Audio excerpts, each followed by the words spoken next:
Di sini gue mau bahas beberapa poin ya, menurut gue memperkuat tesis gue kenapa gue masih percaya Bitcoin adalah aset yang terbaik. Yang pertama adalah kelangkaan, atau kita sebutnya bahasa Inggris adalah scarcity. Kelangkaan ini memang sudah diprogram oleh yang namanya siklus halving 4 tahunan sekali ya.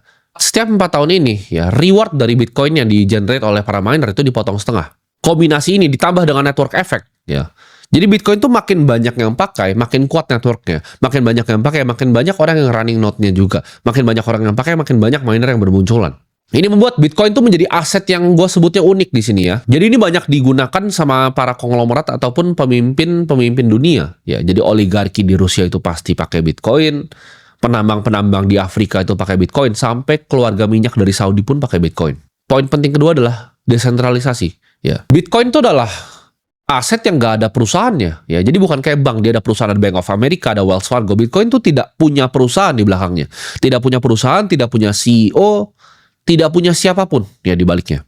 Itu jaringan desentralisasi yang bahkan pemerintah Cina pun, pemerintah India pun nggak bisa stop, atau pemerintahan manapun di dunia itu nggak bisa stop. Teknologi yang tidak pernah bisa dibendung. Dan yang ketiga itu adalah waktu ya. Jadi waktu itu selalu akan jadi hakim yang paling adil. 2013 Bitcoin tuh bahan bencana. Ketika gue pertama kali beli tahun 2015, itu dibilang ini tulip mania. 2020 narasinya sudah berubah. Ketika Michael Saylor masuk, itu jadi emas digital. Dan di 2025 ini udah jadi strategic reserve di berbagai negara, teman-teman ya. Bitcoin tuh akan jadi bahtera ya. Ketika banjir yang besar tuh akan datang, ini akan jadi tempat di mana orang-orang akan bisa berlindung.